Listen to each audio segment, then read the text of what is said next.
That makes sense. Following is the agenda for the regular Borough Council meeting of the Borough of Council Lake, Mayor and Council. Guys, shh. A municipal corporation in the county of Passaic, the meeting will begin at 7:30 PM on July 17, 2023, in the municipal building 25 Lennox Avenue, Compton, New Jersey, consistent with the Open Public Meetings Act. The meeting will be open for public comments and shall be in accordance with terms and conditions of the borough's municipal code and bylaws. Please stand for a flag salute. I pledge allegiance to the flag of the United States of America and to the republic for which it stands, one nation, under God, indivisible, with liberty and justice for all. Please bless this mayor and council as they deliberate on the best of Pompton Lakes.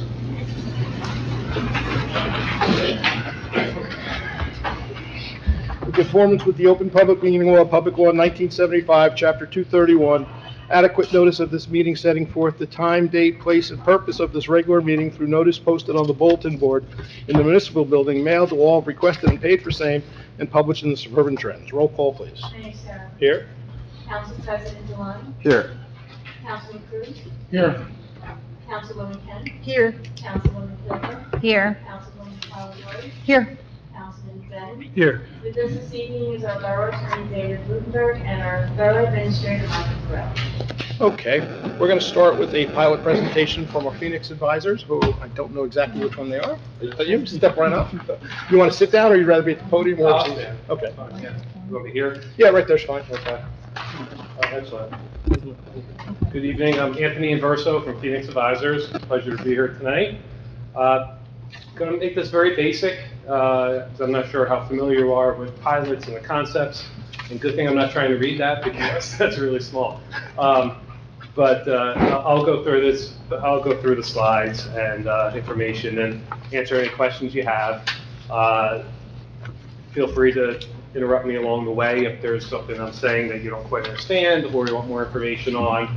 And then, of course, as I wrap up, we can answer any questions and have a discussion. So once again, I'm here just to kind of, just as a basis, pilots 101, we'll call it.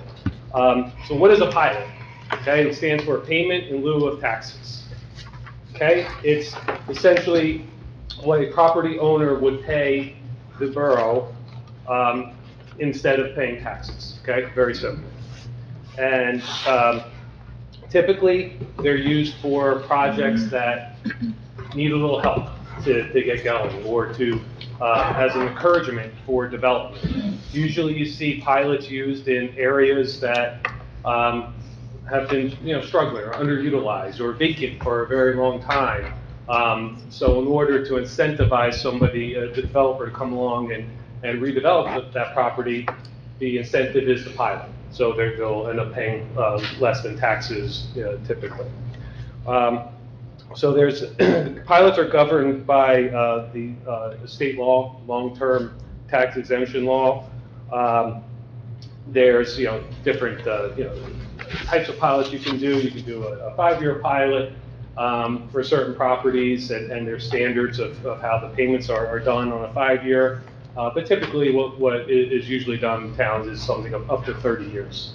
The law allows you to go as long as 35 years, but it's 35 years from the time you sign the agreement. So that gives the project or developer time to build the project, but the actual term of the pilots themselves is 30 years.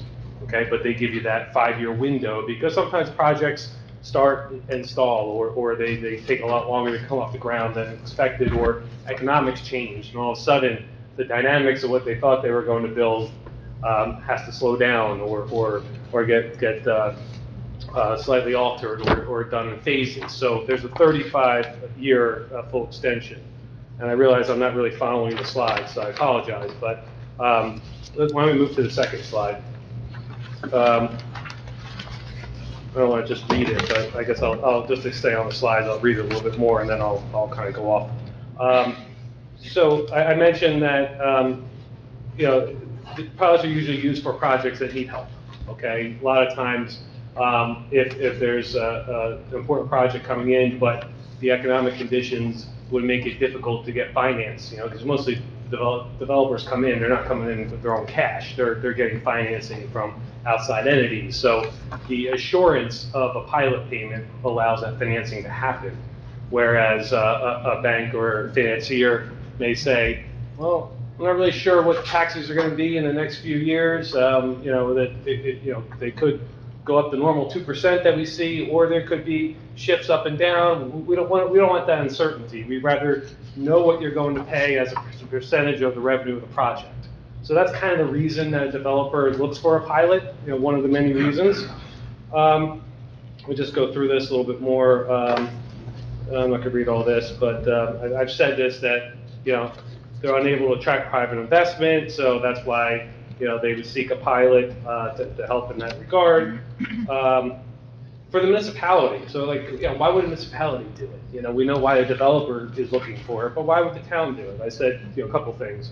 Redevelop a property that is underutilized, or might be in an important area of town that they say, geez, that's an eyesore. We really like to get something there, but the economics aren't otherwise going to work for the development. So you help, give a little bit of assistance in that regard.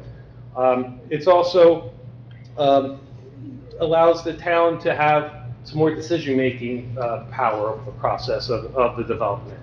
One of our clients really didn't want this multi-unit housing complex going up, with 5 different buildings going up on the site, which was what was being proposed. So they deemed the area in need of redevelopment. They took control of it and said, okay, we'll work with a developer who wants to maybe scale down that project a bit, or do something that's mixed use as opposed to just pure housing. So it kind of gives you that little bit more control over what's being done on that site.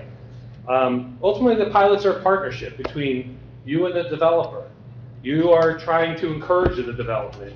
The developer wants to be successful, of course. They're not going to go in to lose money and to have a failing project, but it is a partnership. You can share in the success of the project with the pilot, and that's what you hope to do. You hope that as the project develops, and if it's a rental unit, that as the rents come in, that the rents will increase over time, and you'll have a sharing in the revenue. Let me go to the next slide. I mentioned some of this already, so I probably should have just not even talked about the slides, just gone extemporaneously. It's okay. I talked about the 30 years. So a minimum pilot under the long-term tax exemption law is 10% of annual gross revenue. All right, that's one test. The other test is 2% of project cost. I think I've done one project in my career, maybe one, that's been based off the 2% of project cost. And that's because you can imagine that, say it's a $50 million project, and you talk about 2% of project cost, you're at $1 million a year of a pilot payment right off the bat without any negotiation. There's no negotiation in that 2% figure. It's by law 2%.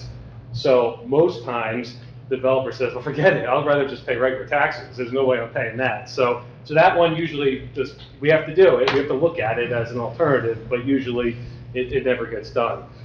Typically what's used is percentage of annual gross revenue of the project. And that is, like I said, by law, starting at 10%. And typically what we do is we negotiate in some growth in that figure. The developer will always come in, I want 10% for year 1 through year 30. And there are towns who will accept that. Looking at your pilots, you don't have that. You have growth in your percentages, which is good. But usually there's some wiggle room. They usually want assistance in the beginning to help the project get off the ground. So a lot of times that percentage may start at 10, but then will grow, maybe in 5-year increments, or a lot of times in 10-year increments. But typically you don't see a lot of pilots that are 10% from top to bottom. There's usually some growth in that percentage. But also keep in mind that the idea is that as the project becomes successful, that annual revenue amount should increase. All right. So if it's I'll use the example of a apartment building that's being rented.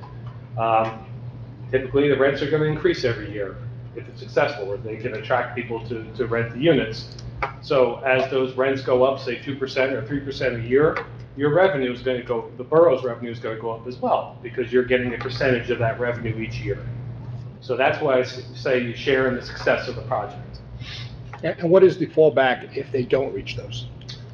So you're still going to get that, say it's 10% of revenue. You're still always getting this. Yeah, you're going to get 10% of revenue. So if they think that's going to be $500,000 in year one, but it's only $400,000, well, you're getting 10% of $400,000. So I'll add to that in a second. I just want to continue through this just so I don't miss anything or throw anybody off. There's also statutory limitations, or statutory minimums that are required as part of any pilot agreement, and those are by statute on the long-term tax exemption law, a minimum of 20%, 40%, 60%, or 80% that are over that 30-year periods, and there are times when those can come in. So for example, like the 80% you usually see at the very end of the project, maybe the last couple of years, and that's 80% of regular taxes. Typically, we don't ever worry about the 20% because I'll never approve a pilot that is only 20% of regular taxes, and even 40% is questionable. Usually what we see is that these statutory minimums will kick in once you start hitting that 60% mark, and that's usually maybe 15, 20 years down the road. But those are there as further protection for the town, and also it kind of makes some sense that in year 29 of the pilot, if they're paying only 60% of taxes, and then, say in year 30 and year 31, they're paying regular taxes, that's going to be a huge change in their payments. So this is designed to kind of stage things so that as they start getting towards regular taxes, it phases in over a couple of years. So the 80% we generally see like by maybe 28, 29, definitely by year 30. One important thing, under the long-term tax exemption law, tax appeals are not permitted on the property.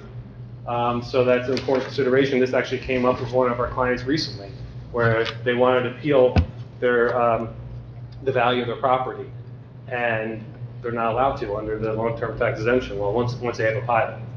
And that pilot is that agreement is for the full term. The developer has to honor, or it can be mutually canceled, but usually it's there for the full term, and it can be transferred to a new owner, so it doesn't stay with that particular developer. If they sell the property, then it would transfer to the new owner, and they would have to honor it.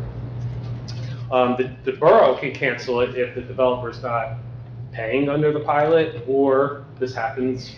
We haven't seen them canceled yet, but we're getting really close on a couple for our clients where the developer is supposed to provide an audit of their financial results for the property each year, typically by March 31st. They're always asking for more time, and rarely do they come in by March 31st. But once you start getting to June, July, okay, what's going on here? What's happened? Why aren't you providing this? And then you can threaten them that, look, we'll cancel this pilot if you're not going to honor your obligation to provide this financial information. So just a couple things on this. This is a sample pro forma, and this is really showing that this is just very general. This is not applicable to the borough. This is not a pilot that the borough has. This is just a plain vanilla, just an example we put together. But essentially, it's showing the benefit of a pilot to a developer based on their returns and their ability to then get it financed. So if you take the left side, the pilot example, ultimately they're paying, because they're only paying 10% of revenue in this example, they're able to produce $475,000 extra in cash flow and have a 10% internal rate of return, versus if they were regularly taxed in this example, it would push their cash flow much lower and their internal rate of return down to 6%. So, and I don't want to get into too much details of that because it's just purely an example. We don't have to explain all those numbers there. This one here is a little more, I think, helpful in describing the differences. So I mentioned you have, the percent of annual gross revenue. The pilot is actually paid through what's called an annual service charge, or ASC is the abbreviation for that. So the developer will pay you this pilot payment or annual service charge. You're also you're allowed under the long-term tax exemption law to receive a administrative fee for administering the pilot, and that's 2% of the pilot payments that the borough receives. And looking at your pilot agreements, I think they all have that administrative fee included in them. It's usually not a lot because it's only 2%, but it's something. It pays for calculations of what's due under the pilots, or just the paperwork involved in making sure that we get the pilot bills out, and they're not getting a tax bill, and so on and so forth. But that's extra money that comes into the borough. You're required by law to make a 5% payment. 5% of the pilot is paid to the county. That's the county share by law. So you would receive the full annual service charge. I'm using 10% of revenue example. You'd be getting that in, and then you have to pay over 5% to the county. The schools, they don't get anything under the pilot agreements. They're not entitled by law to get anything. Now, some towns do share some revenue with the school, or will work out some other arrangement, but typically, by law, they're not entitled to anything. Only the county is entitled to their share, which is only 5%. Just to clarify. Yeah. On a pilot, it's based on the improvement and not necessarily what was previously taxed on the land. So, in your example where I think the school district share was $42,000 on conventional taxes, they would continue to receive $42,000 in taxes, but the pilot, which is based on the improvements, they would not get. Right. So it's not taking Excellent. away from the school district. Right. They're just not getting additional revenue. Right. Well, they're getting the school tax on the land. Correct. They'll continue to get that. So I was just going to go to the land. So thank you. So only the improvements are exempt under pilots. The developer still pays tax on the land. So the school gets their share, whatever it might be. Usually 50% or so in most towns. The county gets their piece of the land tax as well. The only caveat here is that the developer or property owner is entitled to get a credit towards that land tax. So whatever they paid the previous year, they would get credited the following year. So it ends up being sort of a wash. But to your point, they are still paying the school tax, but they're getting credited against the pilot. So sometimes it's substantial. Maybe sometimes in the beginning of a pilot, that land tax can be high. But typically it's a minor portion that gets netted out, and the town still generates a significant amount from the pilot. So another important point, as mentioned, is why do towns do pilots? What else is in it for a town? Well, you're getting 95% of whatever the developer is paying. Under regular taxation, in most towns, your piece of the pie is only about 25%, on average. And schools generally get 50%, county may get 20%, and so on and so forth. So you're getting a larger share of what's being paid to the borough under the pilot agreement. So we always look at the calculation and comparison of, okay, well, what would we get under regular taxation? What are we getting under this pilot? What is the developer paying under the pilot versus regular taxation as well? And let's make sure that the borough is getting at least as much as you would under regular taxation. We also look at it and say, well, geez, the developer, we don't want them to get a huge windfall here, and that's some of the misperceptions of, in public, is that, wow, they're getting a really huge break here for this project. Well, we always look at that, and we understand that, and we try to make it almost a 50-50 situation, that maybe they're paying 50% of total taxes under this pilot agreement, but they're not, we've seen some where it's like 25%. They say, we wouldn't have gone for that one, but, you don't want to give too much of a windfall to the developer. You want to try to keep a balance. Now, the developer, of course, is going to push back on that. They're going to want to pay as little as possible, but there's a negotiation that generally gets done with the pilots to try to come up with a situation and a financing plan that works for both parties. So that's an important consideration. But yeah, under this example, you could see what pilot revenue the borough would receive under this under this example versus regular taxes. It's not a great example because it's not precise. We're not using a precise development to show what you'd be getting. This is just hypothetical. But clearly, the benefit of the pilot is to the borough, and you are taking some risk because you're partnering with the developer. Okay, so that's typically why these agreements are to benefit the borough, because you're taking that risk, and that's why they're a little bit longer, because you're getting that larger share of the revenue for a long period of time to compensate for the fact that maybe you had to help the developer by giving a lower share in the beginning, and you're hoping for success of the project. So as the project becomes successful, you're getting a greater share of revenue and a greater share of money than you otherwise would under regular taxation. So Is that what this example is, in the bottom of what the borough's pulling from the pilot versus conventional tax? Can you explain the difference in that? Is that year one? It's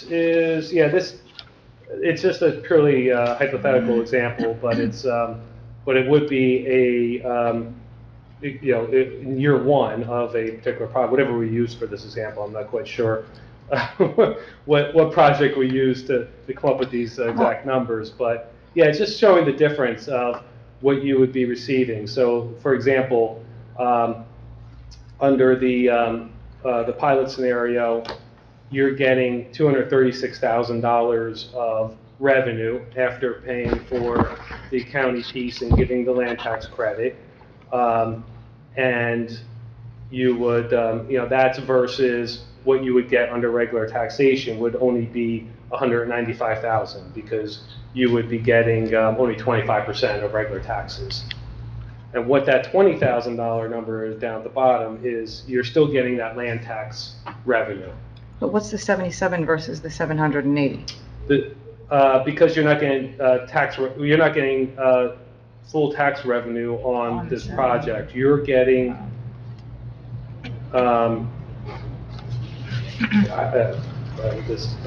but it's essentially saying that if this was regularly taxed, they would be paying $780,000 in taxes, and it would be broken up in three ways. It would be broken up 25% for you, which is $195,000, $429,000 for the school district, and $156,000 for the county, totaling $780,000. Your piece is the $195,000 portion of that pie.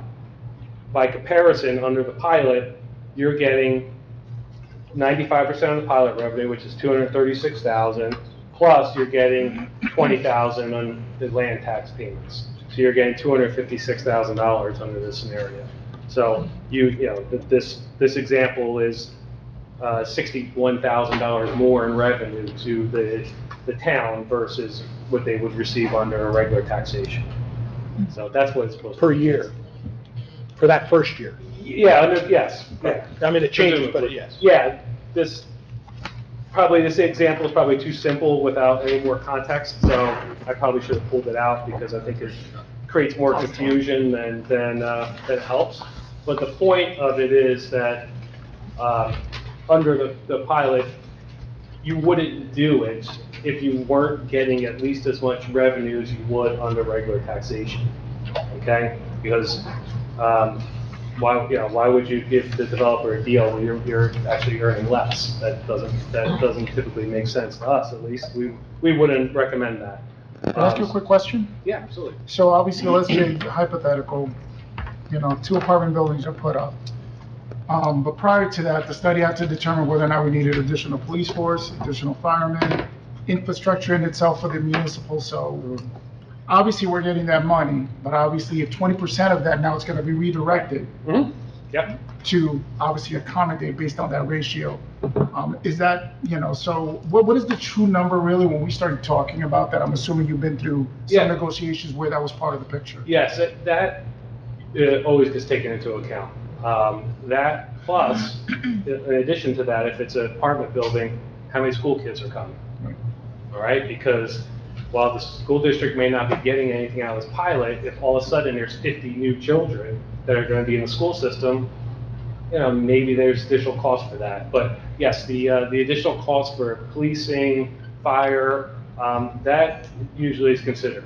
Now, most times it's incrementally not that. But is that significant. considered into the ASC? No, it's not. No. As far as what you're gonna charge them and get that back to cover? You want to make sure that, and we will calculate what the burden is on the municipality, estimate of what that burden would be.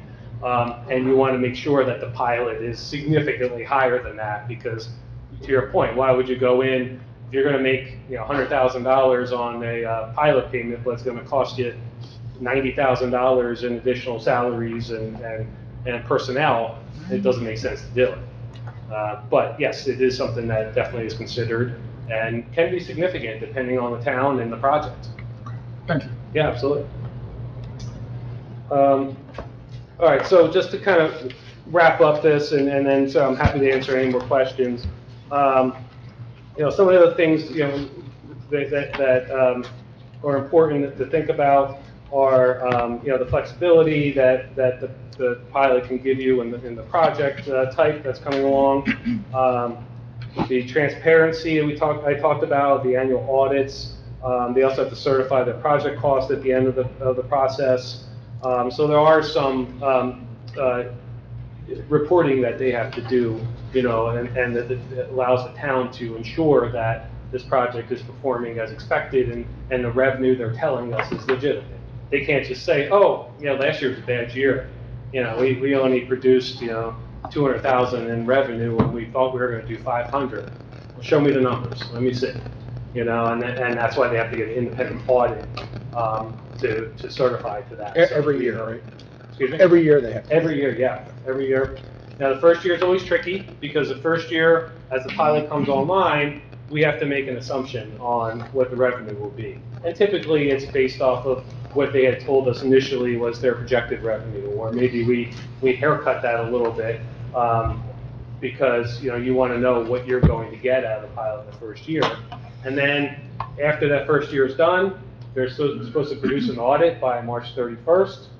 We calculate what the actual revenue was and the actual pilot payment that should have been paid to you. And then there's a true-up process where that gets added to their pilot bill for the latter part of the year. So it sometimes it's a delay. It's a 1-year delay in the amount of revenue that you're getting, but it does get trued up so that you're getting the appropriate amount each year. Who does that? Who does, is that your tax collector? The calculation? Yes. That's us. We do that for the borough. We work with your tax collectors. We want to make sure as well that all the land taxes are being paid. Right. And everything is, and if there's any other ancillary taxes or assessments that might be there, that's all being paid. So make sure that's being done. But then, yeah, we calculate what the pilot payment should be based on that revenue, look at what they said they initially were going to produce in revenue, just to kind of make sure things make sense. And then we help the borough produce the pilot bills that will go out to the developer. So for our reference, can you actually go through that exercise and show us where you enter the discussion as a pilot comes to the table and where you are throughout the process as Phoenix advisors?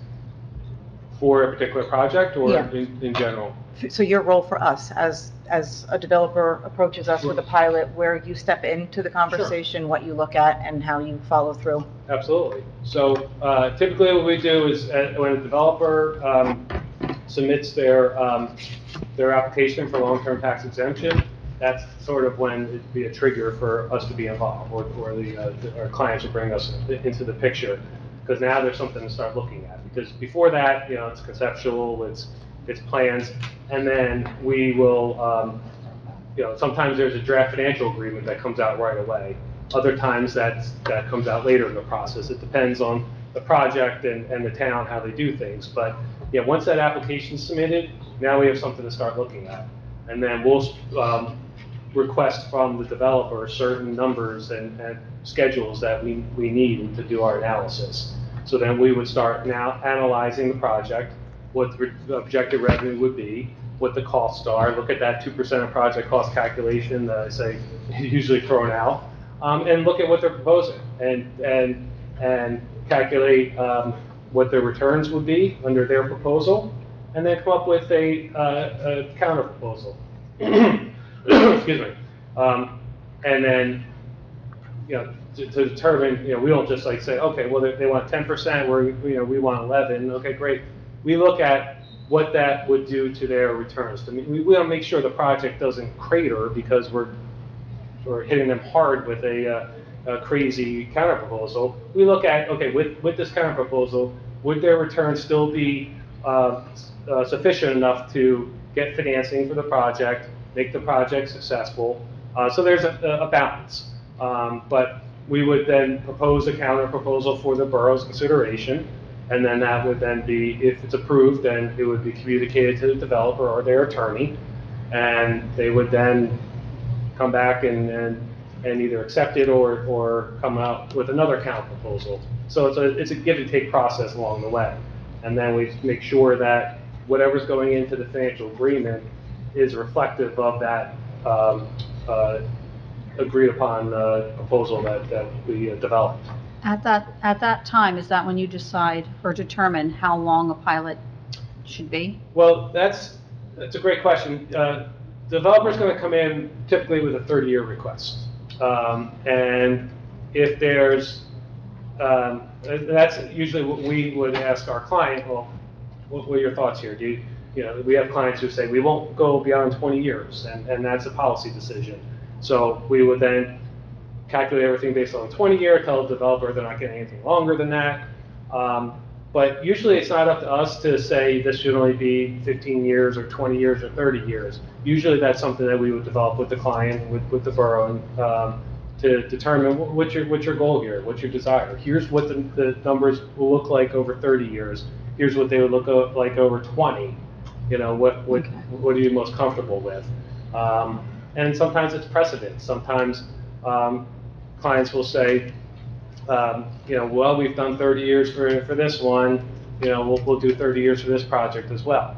And other times they say, well, we gave 30 years for this initial project because that was the catalyst.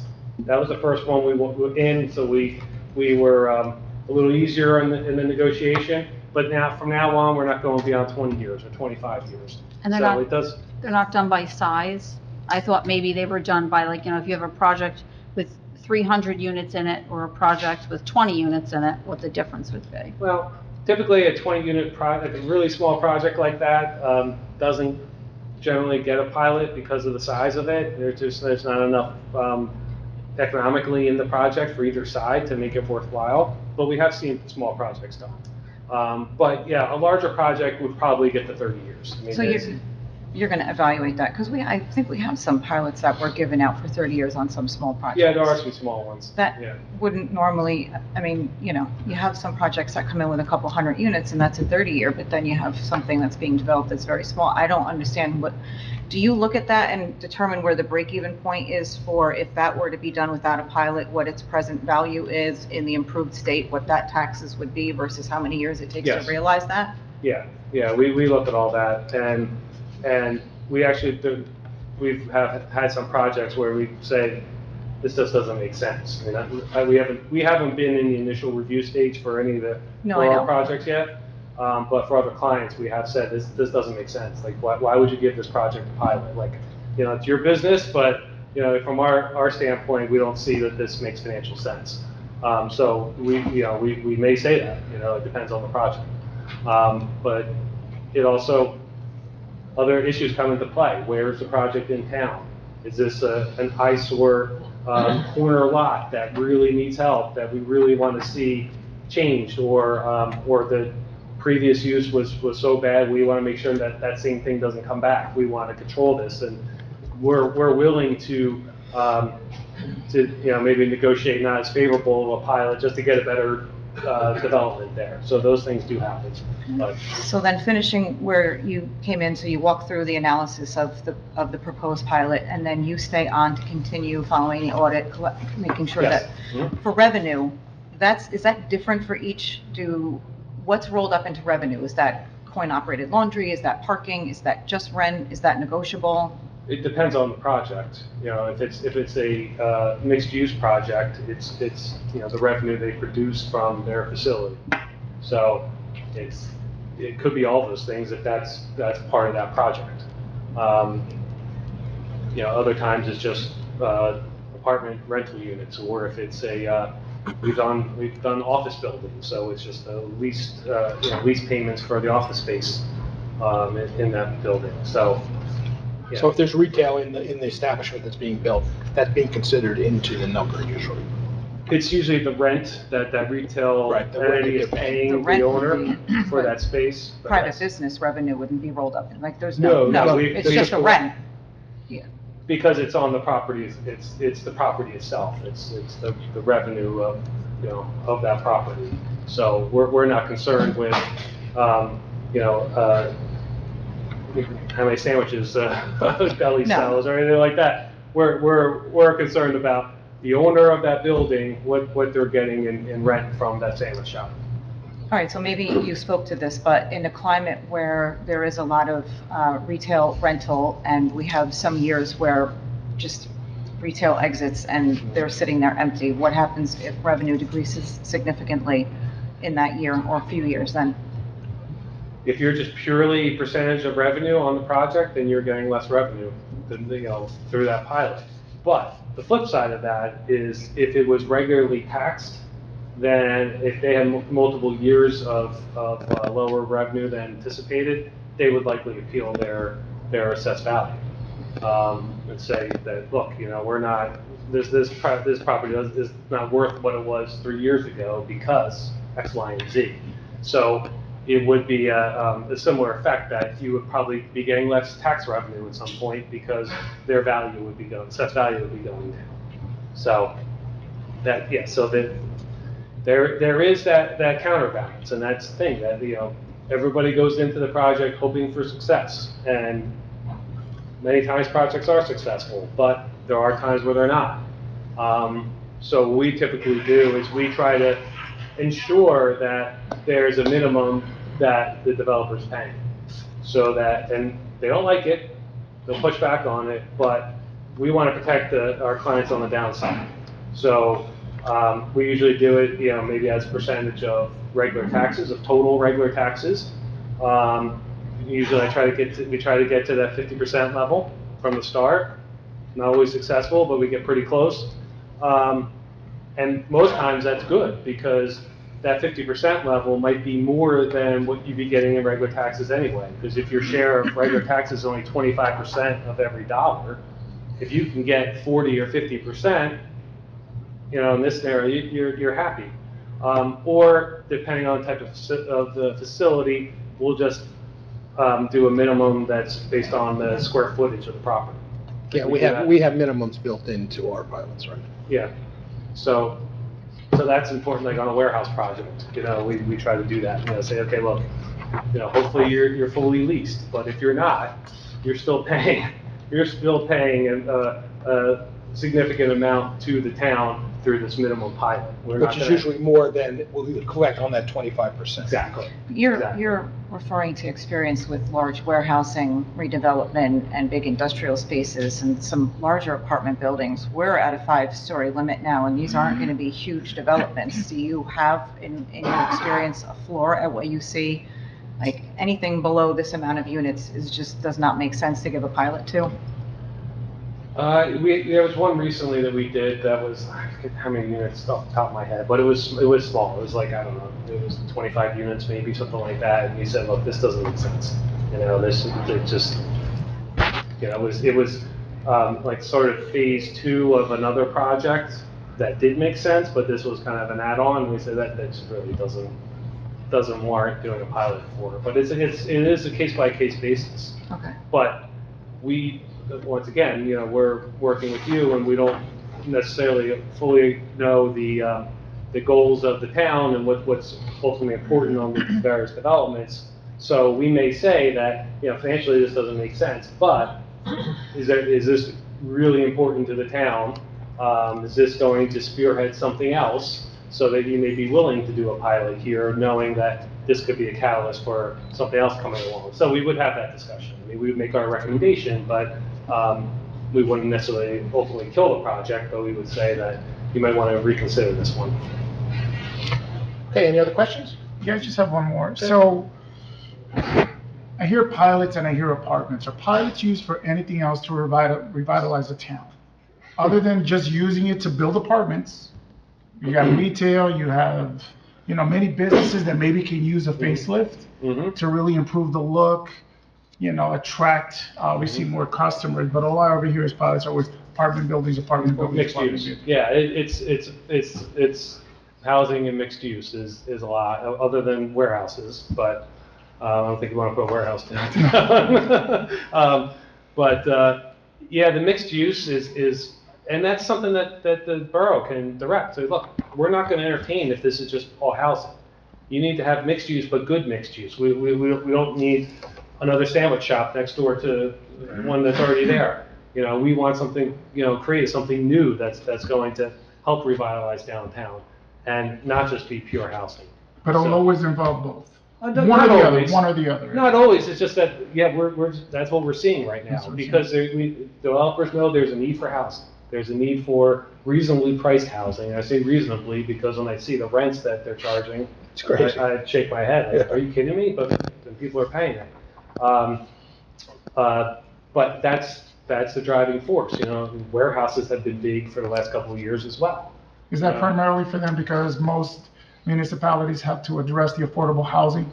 And that's it, the other part of it. Yes, if you have affordable housing settlement that you have to achieve, no developer will want to come in and say, we're just going to build affordable units. They're going to say, well, we'll build your affordable, but we're going to build 5 times as many market rates. And that'll make the economics work, because typically the affordables themselves, based on cost of construction and everything today, they don't financially make sense for a developer. So they will balance that with market rate units where they can make money that will offset the subsidy on the affordables. Okay. So, but that absolutely is part of it. And Bob, That's you why- might not be aware, we had one redevelopment project with Pilot that was with no residential, where the AMP was. When they subdivided that into condominium pieces, there was no residential in that. Okay. That was put into different sections to build different things, and that's how we got the self-storage and all that in there. Okay. So that was one example that we didn't have. Okay. No residential there. Thanks, Mayor.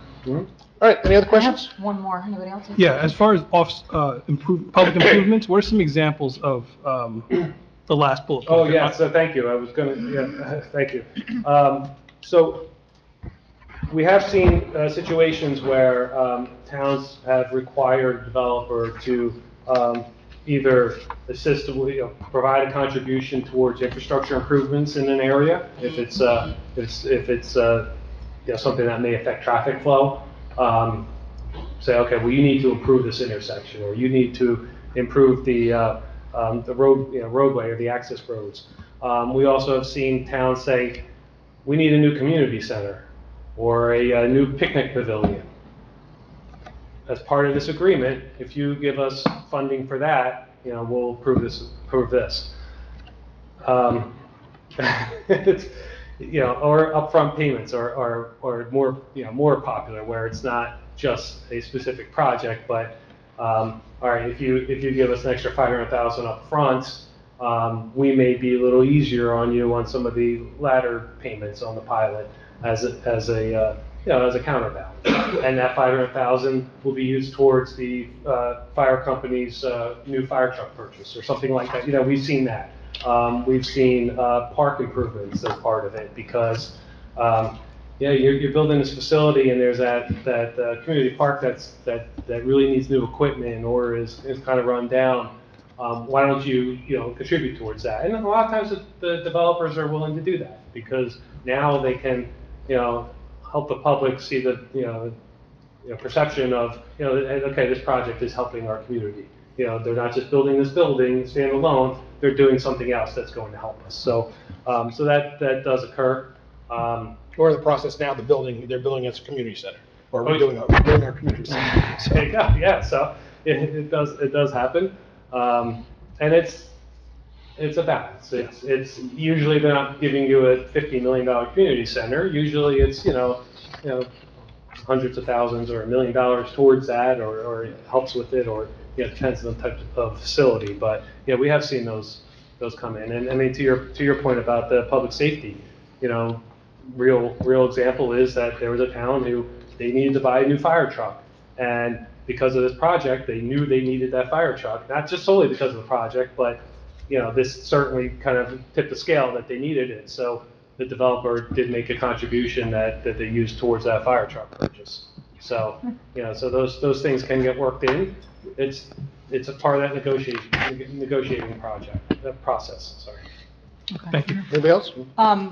So this is just a general question. There's a lot of talk, right, about pilots and some of the negative implications they have on the broader scale. Mhm. So we talk about touting it as the saving grace because the municipality is collecting 95% of the revenue, and that's making everyone very happy. But it seems a little bit short-sighted if you know that as residents, we're not only paying municipal taxes. So that's great for the municipality, but we are still paying school and county taxes. So Right. you're increasing your residents, you're increasing your school population, you're increasing the burden on your county services. Mhm. At some point, you're moving money from here to here, but money still Right. has to be Mhm. here. It doesn't magically disappear. Nope. So we are seeing a lot of towns that are just handing pilots out, 30-year pilots, every project that Mhm. comes in. And there's a lot of questioning now in communities if that is not actually doing more harm than good. Well, it's perfect and fair point. I think pilots are good for some projects, but not every project. I mean, absolutely, I agree with you. I think there are, I mentioned it before, projects that are, and I don't know if I mentioned this in the beginning, but I might fail to say this, but a pilot should be in an area, it's supposed to be an area in need of redevelopment, and that area should be designated before you give out the pilot. I laugh because sometimes that gets mixed up, but, so you shouldn't declare the entire town area in need of redevelopment so you can give out a pilot everywhere. So I absolutely agree with you. So it should be focused on certain areas of town. The school issue is legitimate, but the school gets 100% of their taxes, they get their assessment, they get that, they're guaranteed that. So this slight misconception is that the schools lose money from a pilot. They don't necessarily lose money. What happens is, what you're saying, just shift the burden to other people, to other payers. So, so they still are getting their full budget. It's just shifting where it's coming from. But you're absolutely right. It's not for every project. It shouldn't be the entire town. It should be specific projects that need the assistance. But if it's a project that is generating substantial amount of school kids, it certainly makes sense to have that discussion with the school district to say, look, we know that this project's going to bring 50 kids in, and you'll have to hire new teachers and more staff. So we're willing to share some of this pilot revenue with you. We've seen that done, and that's certainly a reasonable approach. But if it's a warehouse project that has no children, that doesn't, that argument doesn't really fly there because you're not generating any new kids. But we have seen towns that say, well, absolutely, we're going to share with the school district. We don't want to cut them out of the equation. It seems that was the initial purpose for these large dilapidated areas that had these industrial parks and warehousing that were just sitting vacant and abandoned, and it's kind of morphed into apartments everywhere now. Yeah, well, we've seen towns declare farmland in need of redevelopment. Yeah, it's being abused. And so that then they put up something there. So, yes, they are used widely throughout the state, and, you know, some more appropriately than others. But, you know, they are of value to a town because they, like I said, they can control the project a little more. And then you're getting generally more than what you get under regular taxation. But the whole theory is that this project wouldn't be done if it wasn't for the pilot. So, and the developer has to state that in their application of why they're seeking the pilot. And just because it's going to help me save money is not a good answer. They need to, you know, be legitimate that they need this pilot because X, Y, and Z, and, you know, maybe it's a site that needs remediation or is a substantial cleanup process involved with it. And to overcome those costs, the reduction in their payments will be helpful in making the the project successful. So there's a lot there. There's a lot of negotiation and give and take. And yes, it's not carte blanche for every single project. So it has to be looked at, you know, project by project, case by case basis. Thank you. Okay, we thank you for your time. Thank you. Hopefully I didn't confuse anybody too much, but No. Thank you. It was very Worked out well, thank you. thank you, my pleasure. Have a good night. Have a good night. I'm gonna change it a little bit. We do have another presentation, which I'm gonna ask Park Mobile to come up now and do their presentation.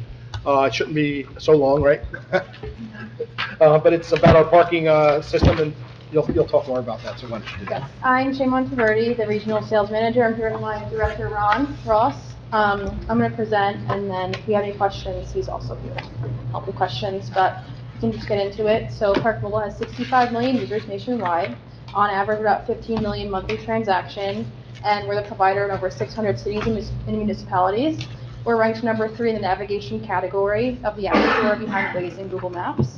We're adopted by over 1 in every 10 U.S. drivers, and 25% of our users engage with the app as they travel to different markets. So what that means is if a user is going to, let's say, or they're in Philadelphia, let's say they're going to Boston or Dallas, they're going to use our app wherever we're available. So this map just shows the vast footprint that Park Mobile has in the country, so we're all over. And then here in the Northeast, we have our top cities are Philadelphia, Washington, D.C., Pittsburgh, Boston, and then even closer to Pompton Lakes, we have Ridgewood, Fairlawn, and Hoboken with some really high transaction numbers. How long have you been in those towns? The Ridgewood, Fairlawn? Do you know how long? Many years. Many?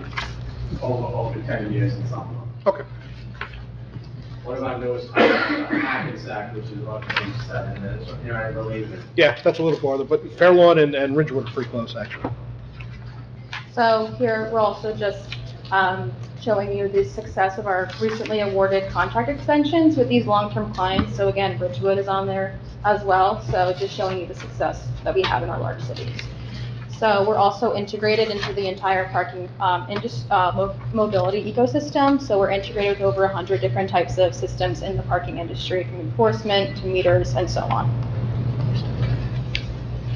So here we're going to focus on our zone parking, which is our core product when it comes to Park Mobile. Users can, in real time, pull up to an on-street or off-street lot and pay and park in real time. It auto-detects, go back really quick. Sorry. It auto-detects nearby zones, and it also uses the map-based interface to show you those zones as well as local points of interest. Some features are Find My Car, so if you're in a new area, you can get step-by-step directions back to where you parked. There's also the Extend My Time feature, which is really great for customer convenience, where you can extend your time from anywhere. And then this is the app purchase flow. So if you're unfamiliar, you would just download the app. If you already have it downloaded, it's automatically going to open up to that second screen you have in front of you using that map-based interface. From there, you select your zone, and then it'll prompt you to select your time, your vehicle, and payment method. From there, you proceed to checkout, and then you can just confirm that all your information you entered is correct. You start your parking session, and then the last screen right there is how much time you have left on the meter on your session. And then from there also, if you want to extend your time or find your car, it's on that screen as well. And then your notification reminders. So we send you push notifications, email, and text notifications letting you know that your time is expiring.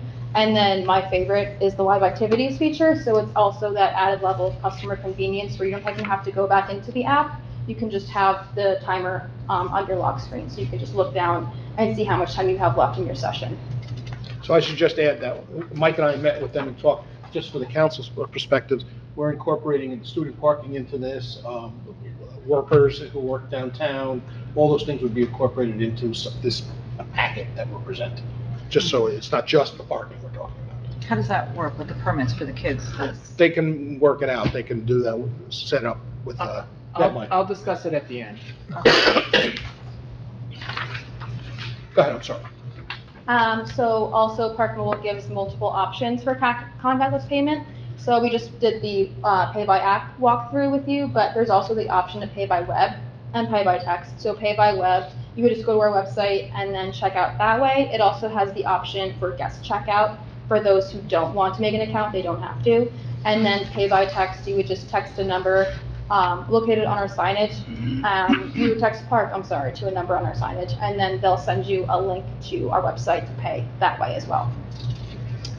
For those without smartphones, there's also an IVR 1-800 number that you can call and make a payment over the phone.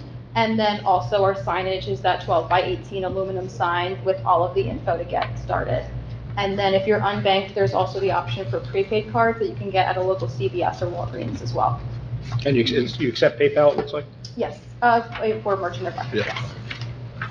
And then Park Mobile 360 is your administrative tool where you can manage and, just go back to the slide, where you can manage and all your policies as well as get your financial reports and operational reports. You can also just have them be sent out and scheduled to you on a daily or weekly basis, however you choose. And then we also have our own enforcement tool called Enforce. It's simple, it's easy to use. You would just type in a zone number or a range of zones, and it'll alphanumerically populate all of those active sessions in real time. We also have customer service, 24/7, 365 customer service. We have a satisfaction score of about 90%, and all of our calls are answered, or 85% of our calls are answered within 30 seconds.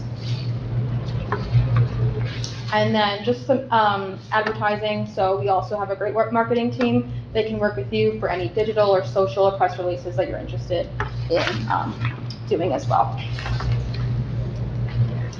So next steps, once you decide to move forward, you'll have a meeting with our implementations team and they'll help you get set up and get started. They'll get you trained and tested on that Park Mobile 360, that back-end administrative tool. You'll work with our marketing team. You'll also get tested or trained, on the enforcement tool as well, how to use that. They'll get you set up, and then that takes about 45 to 60 days once you go live. And then once you do go live, you'll get sent to an account manager who will help support your entire parking operation from there. So then just to wrap up, why Park Mobile? So we have that really extensive network in North America. Also here in New Jersey, we have a wide footprint as well. We're the most widely used parking app in North America with multiple ways to pay. And our platform is simple, it's easy to use, user-friendly, and our execution. So in terms of our team, we have a really great supportive team to help you along the way with implementations to marketing, customer support, and our account managers. Great. I'm going to let Mike jump in a little bit just to give us a little update on what we talked about. Thank you, Mayor. Thank you, Mayor and Council. So again, we've really been looking at our parking situation, especially with our budget considerations and the year we have with our budget. So we were kind of trying to come up with a solution that wouldn't hurt the folks that like to pay by coin. So what Park Mobile would do is they would come in and put a sticker on each of our parking meters that would have a specific zone number, and the resident would have the option to pay coin or they could pay Park Mobile. However, it gives the perception to the visitors that we are watching and everyone does have to pay. I'm sure that we're not collecting, well, I'm positive that we're not collecting as much revenue as we should be, and that's really something that we should be looking at. So I think this is a good tool to give people the option to do that. And, we could go into the pricing structure a little bit. The borough for on-street parking charges 25 cents an hour. Park Mobile would have a small proposed convenience transaction fee. So really, there's no upfront cost to this to the borough. We implement it, the fee would have to be slightly increased, and it's just from there on out, it's extra revenue in our pocket, that can be used to offset taxes in future years. To Councilwoman Polidori's point, Park Mobile has a subcontractor that they work with called Park Link, and Park Link is the provider for the permits that we give out.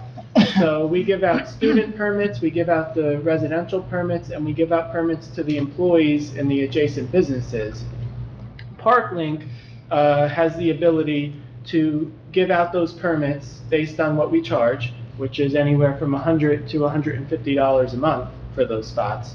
And the resident or visitor or employee would have the ability to go on this Park Link website through Park Mobile and essentially reserve their permit for the year, or for the school, in that matter, for the trimester.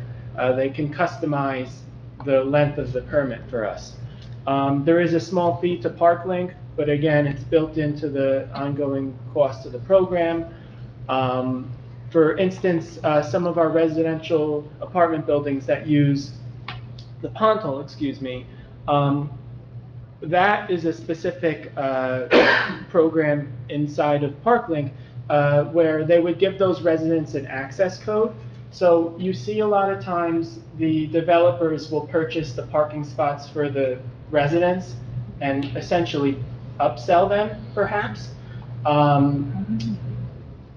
In this case, the developer would be given an access code from ParkLink, and the residents would be given that access code, and they'd be able to go online and reserve their spots within the Pontal. It's giving them, it's better tracking for us. We're having a hard time when we're doing it by paper. We're having to follow up with people. This is really an online tool that is easy to use. We can track all of our revenue, track all of our parking spots, and make sure that everything is paid for, everything is assigned to, and there's no questions about it. For some of the newer council, just so I'm maybe not aware of that, when they buy spots from us, they're $100 a month for the spot. So if we sold 20 to Lakeside Commons, they're giving us $2,000 a month. That Sharon has been doing that by paper. This is gonna help us greatly keep track of that. Who monitors it? So the police department would be the sole monitor for the program, as they are now. And to Shay's point, there's an online enforcement tool where the police department can, in real time, monitor the spots. See who paid, And see who who's paid, actually who isn't? paid, instead of our officer having to go around in person walking the streets. So it really Makes sense. could be a good tool for us. So he can see it online and then know, oh, 3 people are in the lot and they haven't paid or they're expired and they can Yeah. give them a ticket. Yeah. So, Any questions? If anyone has any questions or concerns, we're looking to move forward with this at some point this year. So I'm sure we'll be back with formal agreements at some point, but I think we just wanted to get your feedback right now. I think Park Mobile's great. You come out and put all the signs up and set the zones up and everything. We do not do, install signage. That's for the town to install. Yeah, we would be given the signage, and all of the stickers and associated hardware. And, it shouldn't be that hard to install it, but they would be guiding us as to where that should be We're put. probably all one zone, right? Yeah. Where this will help us, in the last 2 years, we've gotten laxed with the student parking. We know what number of student parking we sell every year, and we weren't selling that, and there were lots of people parking back there. So now, if they want to park back there, we're going to know automatically that they're parked back there.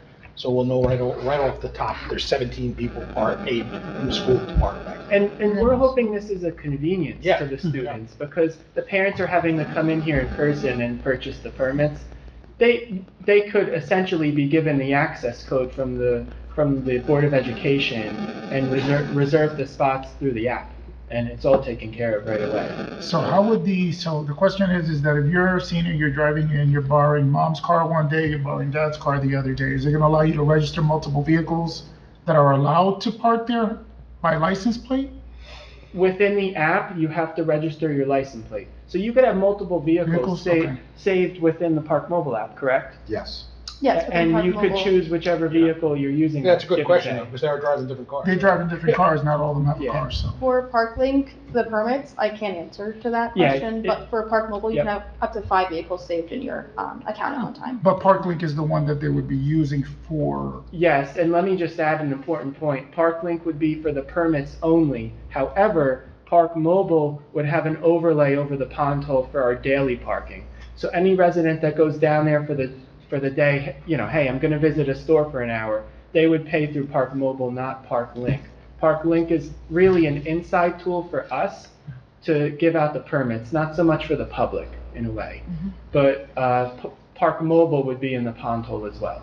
And this will also help with the residents who, like, you know, if they purchased, like Lakeside Commons, if they purchased 20 spots and now, you know, you have 40 people parking there, Right. 30 people parking. Yeah, we'll identify now that there's people illegally parked there. Can we confirm that ParkLink does allow for multiple license plates? I can confirm that, they do. if there's also an issue, is it going directly to your customer service? If they do have an issue at Park Mobile, at one of the kiosks, I'm assuming, is it going directly to the police department if they have a problem, or is it your customer service department? Customer service would go to Park Mobile. If they're calling the Park Mobile number, it's going to Park Mobile. And I would just like to clarify, you said kiosk. No There will be- kiosks. Yeah, there'll be no App only. kiosk. It's All all app. on the It's all app, app only? and it's all an overlay on a map, and you pick the zone number in which you're in at that moment. Oh, perfect, even better. I'm So thinking there's we'll no probably hardware do on one, site. It's maybe all done two zones. digitally. Yeah, that's even better, absolutely. Sounds good. I just, Pond probably is on. so I'm an old timer, and I just think, I'm looking at this, and I'm thinking, my little quarter isn't gonna go in the. Your thing nickel can't anymore. go in the machine. My nickel can't go in the machine. Now, what you do, I've been to Newark and Hoboken and all those places, so I've seen that. Do you do any small towns? Because, I mean, we're not a university town. We don't have a large college.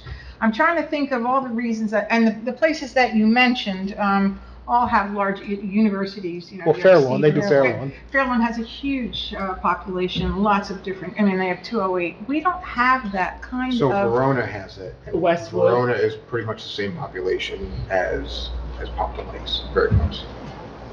I know Westwood has it in Bergen County, and a few other towns, similar to our size and the landscape of our downtown. Yeah, I don't want, I mean, how do you make money?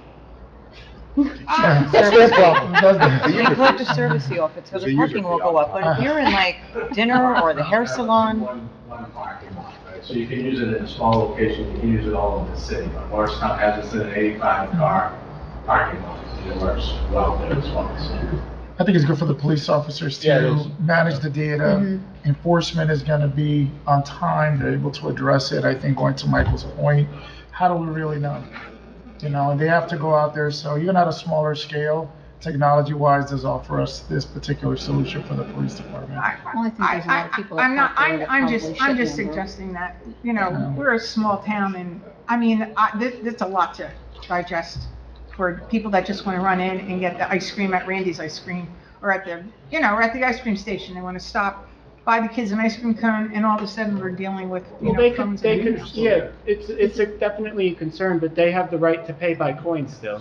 They could use the coin meter if they would choose to do so. Oh, they can still use it. Or They keep can it still moving. use And it. that's, well, he said yes. Well, the coins will still be open, it's just that it's gonna be a tag on the.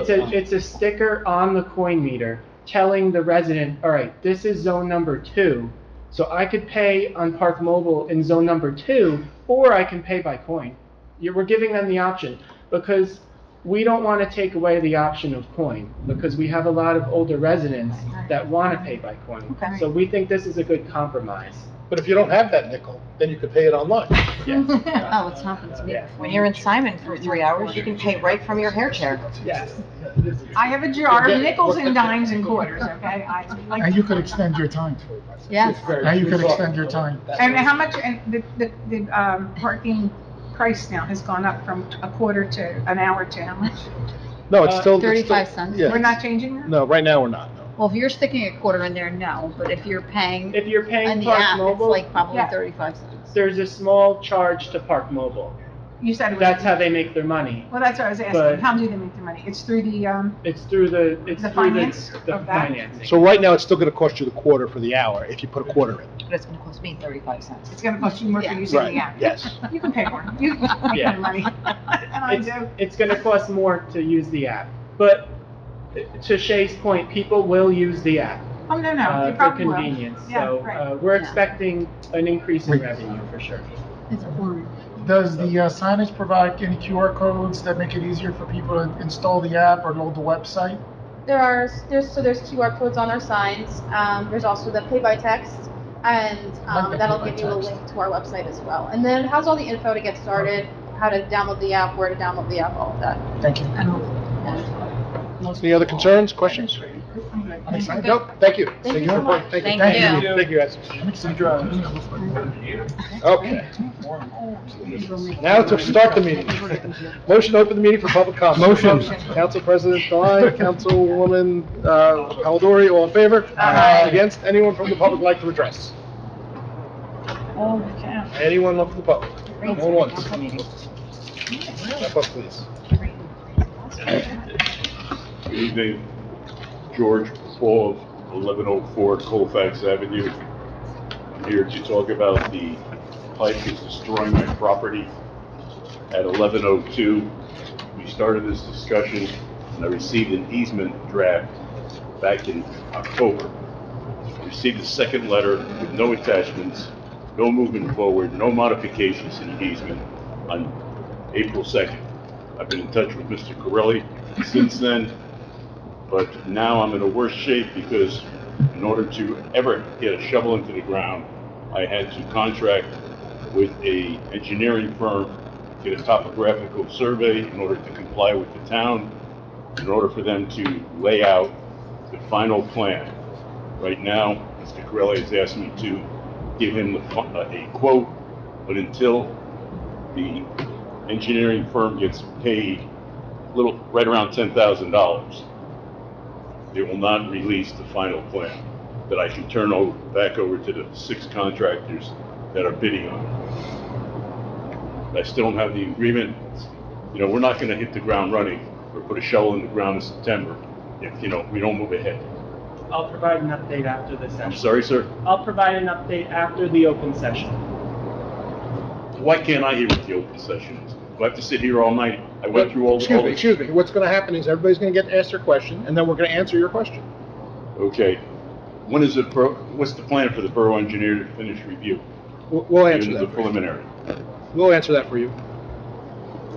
When will the zoning decide on the shed? All right. And when will you stop washing away my patio? I have an additional, lot of destruction. I say it's depressing as hell. 13 years, I can't believe it. Thank you. Thank you. Anyone else from the public like to address? Please step up.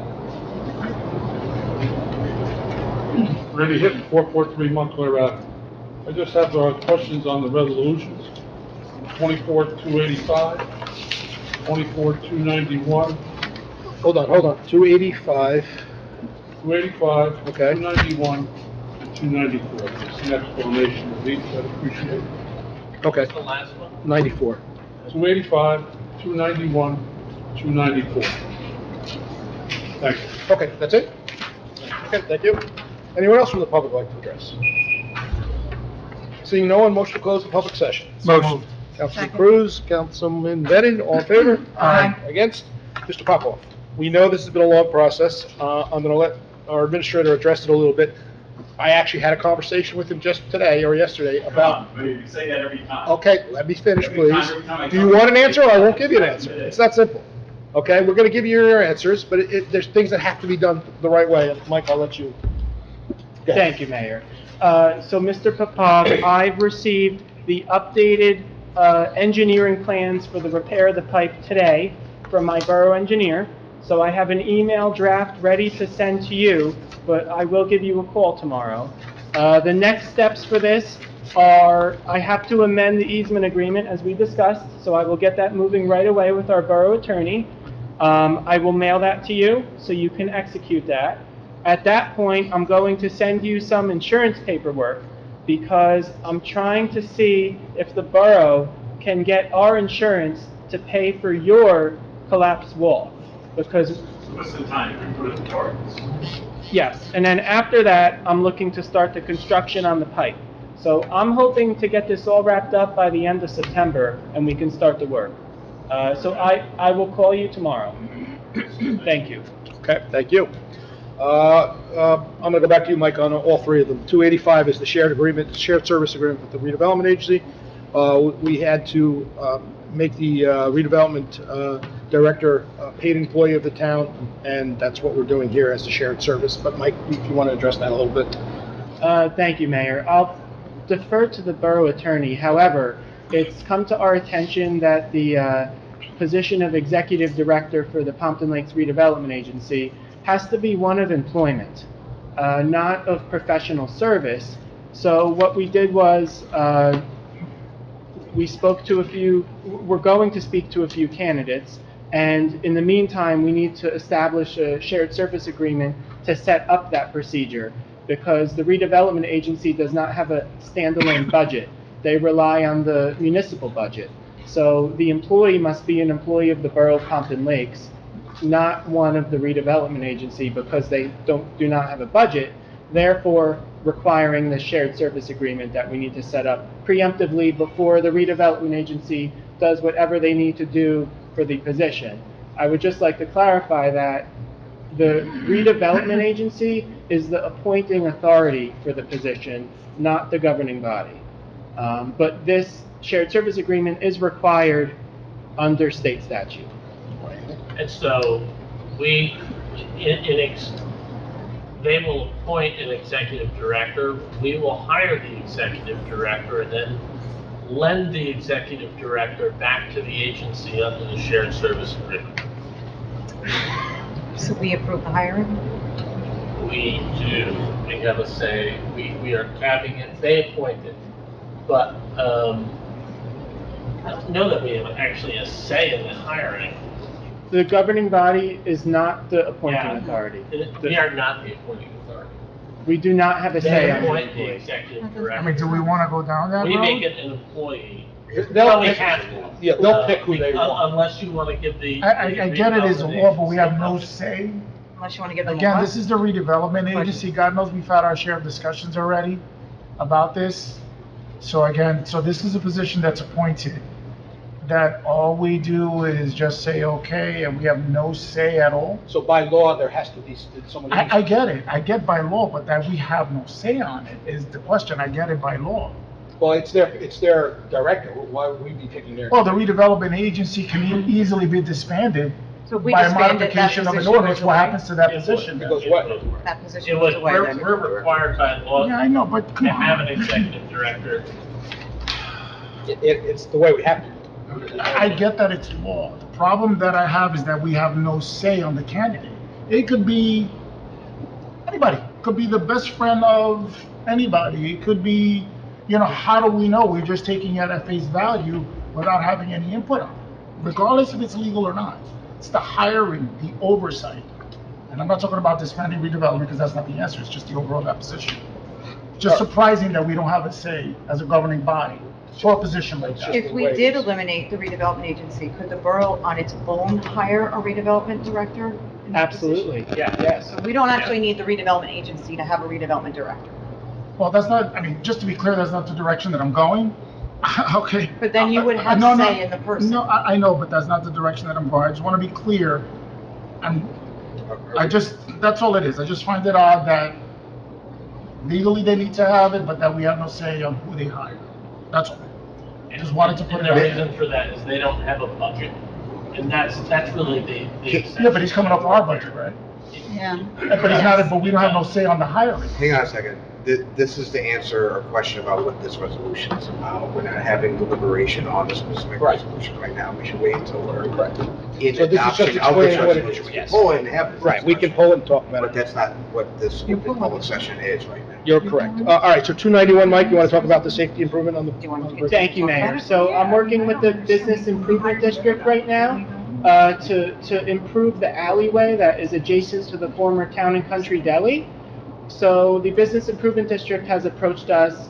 They're willing to pay to repave the alleyway that is next to the former Town and Country Deli. However, we do need an agreement because it's borough property. So I set up an agreement with the adjacent property owner who was very excited to learn of the improvements. And the reason that we need that is because the Business Improvement District is looking to affix a handrail and some lighting to the adjacent building to provide for some safety improvements to the alleyway. So that's what this agreement facilitates. Okay, and the Highland Council? I'm sorry? The Highlands Council, 294. Thank you, Mayor. So this is a grant with the Highlands Council to supplement the funding that we have spent on our MS4 permitting. So this funding will supplement for our watershed improvement plan that needs to be adopted in 2025, as well as the ongoing pipe outfall mapping that we do with our stormwater consultant every year. So this grant is looking to cover those costs in full, which would help our budget considering we pay out of our capital budget to do those services. So this grant would take the burden off of the taxpayers. Great, thank you. Okay, motion to approve the following minutes, regular meeting minutes. I think we closed. Liz, did we close? Yes. Yeah, okay. My apologies. Motion to approve the following minutes, regular meeting minutes, June 26, 2024. So moved. Second. Council President DeWine, Councilman Cruz, all in favor? Aye. Against? Bills and claims as listed below. Council President DeWine, Councilman Cruz, all in favor? Aye. Consent agenda, anybody need anything removed? Yes, Which one? 285 and 300. Okay. 285 and 300. 300. Okay, go ahead, Liz, whenever you're ready. Just a moment, we're gonna pull Michael. Yes, I'm sorry about that. Which We have to pull resolution 24-293. 293. the time payout. Yes. We have to pull that? Oh, because it wasn't right, okay. All right, we're pulling, with resolution 24-293. Did we pull 286? I had a note to ask about it. Okay, Liz, go ahead. No, there is no 286. There was originally. Did we originally have a 286? I had a note to ask about it. Did it get pulled? Mr. Campbell. 285 to 287. 286. I'm not sure, but as we move through the meeting, I'll look into it.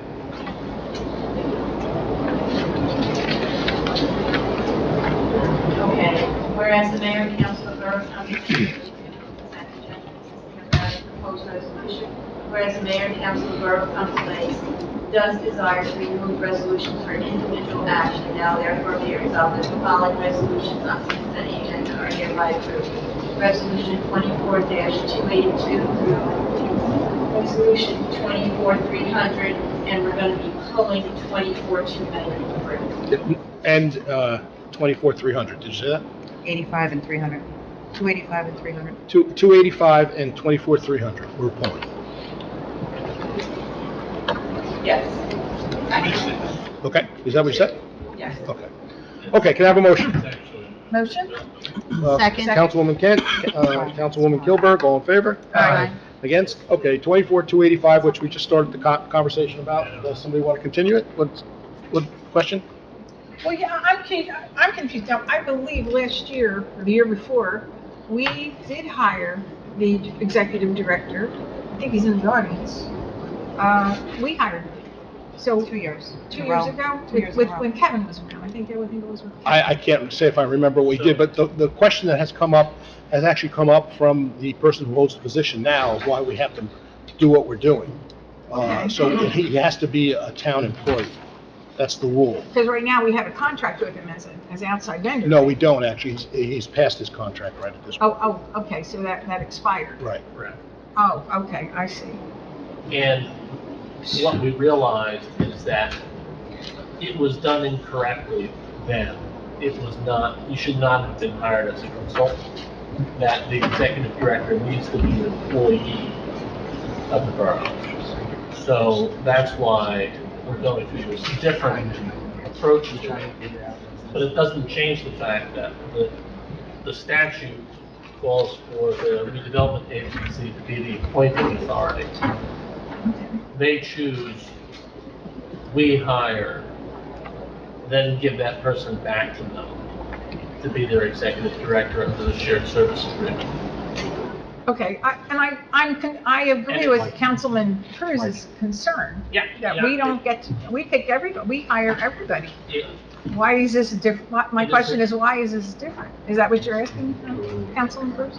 Yes, yes. That statute or ordinance? Yeah, by statute, that is not ordinance. Okay. We also don't weigh in on MUA hires and appointments either. MUA is its own entity, correct, Council President? That's correct, yes. They hire their own consultants, they hire their own employees. Yeah, but that's its own business. That's not comparable. Redevelopment agency to the MUA is not comparison. Well, anyway, you look at it, it's the statute. Okay. That's what we have. I mean, I don't want to drag this on, let's move No, on, okay. there's nothing we can do about it. All right, and 300, what was it, who had a question about 24,300, somebody? It was just added on. I just want to know what it is. Where is that? I tried to look it up. Thank you, Councilwoman. So this resolution authorizes a temporary construction easement. What happened was, back in 2021, when we repaved the pond hole, unbeknownst to us, we accidentally took away one parking spot on private property at 26-30 Lakeside Ave. Okay. So what we did was, we had our borough engineer establish a restriping plan for the parcel to give the property owner back their parking spots. So this agreement authorizes the temporary construction easement. That way we can go on her property and restripe her parking spots. Thank you. Which will be done as a condition of the Howard Street project, which hopefully should not cost any extra to the borough. Which is great. It's going to be included in the restriping of Howard Street. Thank you. So looking to get that done in the next 2 weeks. Okay, there's those two, Okay, but I just want to say, I found that there is a missing resolution. It's a concern that confirm the resignation of the crossing guard. You have it in your package. but it's not on the, it's not on, On the agenda, so. So- okay. Do you want to read that one then? I think 286 originally was the redevelopment one. Yeah. Okay, it's confirming resignation of Doreen Applegar, crossing guard. All right, so add those three together, that we'll do right now. Okay. So you want me to do a roll call? Well, yeah, you want to announce them, 24,285, 24,286, and 24,300.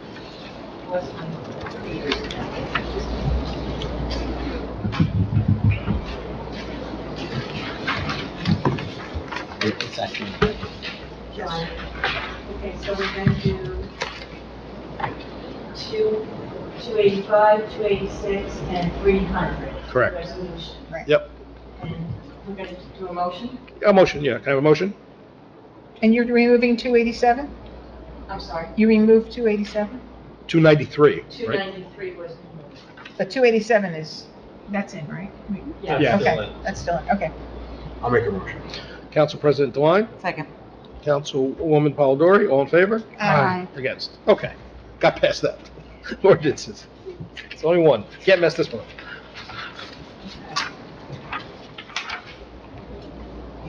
Ordinance 24-31, an ordinance authorizing purchase of radios for the first aid squad for the Borough of Taunton Lakes and appropriating $10,000 therefore from the capital improvement fund of said fund.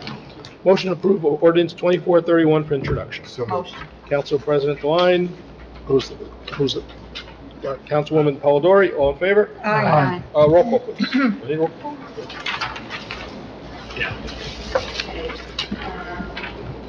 Councilman Net. Yes. Councilman Cruz. Yes. Councilman Dewan. Yes. Councilman Shen. Yes. Councilman Filber. Yes. Councilman Pellegrin. Yes. Okay, thank you. Under my report, motion, first to have a motion, with the advice and consent of council to accept the resignation of Lauren Simpson as a member of the Flood Advisory Board. And we are not appointing anybody at this time. We have to fix some things. She's on already, correct? No. She's well, we have, she's taking the minutes, yes. She's the So secretary. yes. Okay, but Liz, we didn't put a name in there then, right? No, you have the two names in your packets, and then you can select which one. What- Well, we- They wanted to, yes, they Yeah. wanted to change the bylaws Right, of we the can't flood do that yet. flood advisory board. They thought it was done in, 2017, but it was never actually approved by the council, so it, So we That- can't that add the needs to name be yet done. because she's not, she would, if she was the secretary and the bylaws change, she would get the position. Right now, wants to be the appointee of the position, correct? well, she's already been appointed as the secretary, so if the bylaws change, she would then need Yeah, to but be a right now, as member. it stands right now, She's not. She's not. Well, she's a secretary, but she's not a voting member. Right, so I think what we need to do at this point is put her in as the voting member until we change the bylaws, and then we'll worry about it after that. That's what I thought we were doing this evening. Yes. Because in the past, that's the way it was done, they were. Secretary was always a voting member. Right, that was a mistake. All right, so what's her full name? Alexa Rose? Alexa Reed. Reed? Okay. R-E-E-D. Okay, so let me read it again. Motion by the mayor with the advice and consent of council to accept the resignation of Lawrence Simpson as a member of the Flood Advisory Board and to appoint Alexa Reed as a member of the Flood Advisory Board to fill unexpired term, December 31st, 2025. I'll make a motion. Councilwoman Second. Kilberg, Councilwoman Kent, roll call, please. Councilman Bennett, Yes. Councilman Cruz, Yes. Councilman Dewan, Yes. Councilwoman Kent, Yes. Councilwoman Hilbert, Yes. and Councilwoman Cullen. Yes. Okay, thank you. Under my report, I attended the planning board meeting, the zoning board meeting, I did a couple weddings, I attended a grand opening. I attended a personnel meeting. Just today, myself and the administrator met with the EPA on the old cleaners downtown. We're still trying to tear the building down and put a pocket park there. So we had another conversation of where we can go with that. It's a complicated situation because there is still name of owner of owning the property, but they want nothing to do with the property. So we had a conversation. We're working towards where we can go, and we'll get more on that. We also had a meeting with the radio station today. There, part of this whole deal when we first came on, if you guys remember years and years ago, was they were going to actually end up buying a radio station and be part of that. So there's still continued talks about that. Tomorrow I'll be going to camp to talk to all the kids, hear their questions. It's always a fun time. They come up with great questions. I also attended the bid meeting last month, I'm sorry, and there is another bid meeting tomorrow. The concert I stopped in on, the concert series have been great. If you've been going to them, they've been crowded, been a lot of people there. It's nice to see, even in the hot weather, there's people there enjoying it, and the bands have been really good. I gotta say, the bands they've been picking have been really good. I attended with Councilwoman Kilberg, a Pompton Day meeting last night. We're still looking for some vendors. There's still opportunities for spaces if you're looking for that. If you'd like to help us that day of the event, we're still looking for some help. We have some new things planned, and it looks like, it'll be a nice event coming again, as it always is. And that group and all the volunteers involved with that, they do a great job. They put a lot of time and energy into making that work and to make it work properly. What we're working on, what we talked about last night, is trying to get the speakers re-hooked up on Lakeside Avenue. So when announcements are made, they're heard up and down the whole Lakeside Street, instead of not just at the gazebo area there. And that way we can announce when events are happening, when things are happening, and everybody would hear it on the street. And that is my report. Council President Thorne. Thank you, Mayor. This past Sunday, I attended a Trails Maintenance Day with Councilman Venon, members of the Trail Maintenance Committee, and we had another new resident, Dave, attend. There was quite a bit to do in terms of the grass growth along the trails, but we actually got through everything. So they look really good. A lot of hard work. It was a long, hot day, even at 9 a.m. until like 11. It was good. We didn't have any issues, but it was definitely a hot day. The next maintenance day coming up is Saturday, August 10th at 9 a.m. Much like the two summer ones we have, we expect weed whacking to be the major thing, just clearing up the brush off the trails, because even last month it grew very quickly. Even without the rain, there was still a lot of growth along the trail. So again, more hands help out. Saturday, August 10th, 9 a.m. We meet down on Lincoln Avenue, down by the MUA. We split off from there. This past Monday, I attended the Municipal Utilities Authority meeting. They have quite a bit going on under their new executive director, a lot of improvements and facility maintenance and things like that. But on top of that, they are undertaking a number of engineering studies in the future, one being the review of the wastewater treatment plant operations and reporting, and wastewater treatment plant capacity analysis or treatment capacity investigation. So one of the things that they're looking at is trying to understand how efficient the system is actually operating. Can there be additional efficiencies built in without building capacity? And then if there does need to be capacity, where does it have to come from? That is one. Another one is an asset management plan update, basically taking a look at all their assets, their facilities, looking at replacement funding strategies. And then finally, a aeration systems upgrade. Again, more things to do just with treating the water and wastewater that comes through the facility. And then they've closed on a number of planning and design loans from the Infrastructure Bank, one being for the North Pump Station replacement, and then the other one is for well 3 PFAS treatment. And that concludes my report. Thank you. It was brought to my attention that Councilman Cruz was missing off the agenda. That's okay. The poor guy is almost in tears, so we're going to let him go next. Councilman Cruz. My report's going to be brief. I attended the Board of Ed meeting. I just wanted to let everybody know that portions of the referendum are starting. They're going to begin with the communication systems at the schools, voice and data wiring. The lightning detection systems are going to be installed at Lakeside and at Hirschfield. And what's great about that is that it'll also help out Independence Field as well for Riverdale, for a lot of activities that are over there. And that's going to be probably within this first year to two as they work out. They have a lot of the items that they have right now are out to bid, and they're still finalizing that. But as far as the communication goes, phone systems, updated software, the link between the schools and the police department, again, the voice and data wiring, and the lightning detection systems. And that's it for my report. So that was part of the referendum. That was all part of the referendum, so that's the first stage right now that they're able to do right now. A lot of the items, unfortunately, are still out to bid. Some of them have come a little bit higher than they expected. But as far as those items are concerned, that's already been signed off, and they're going to begin working on that. And those are things that they could do during the school year without interrupting the students. Gotcha. All right, thank you. Councilwoman Kilburn. I attended the Flood Advisory Board meeting, and I just wanted to thank Christiane Jennings for her years as recording secretary, and she is remaining as a Flood Board member. I attended the Pompton Day meeting. Everything's coming together nicely. Pompton Day is September 1st, rain date September 2nd. Pompton Day raffle tickets are being sold for $5 a ticket. You can win $500, $300, or $200 Visa gift card. The winning ticket will be called before the fireworks, and you do not need to be present to win. You can contact Karen at the rec department for tickets. The Pompton Lakes Elks Lodge 1895 is having its annual carnival, August 22nd through August 25th. National Night Out is Tuesday, August 6th, 7 to 10. Rain date is August 7th at the high school parking lot.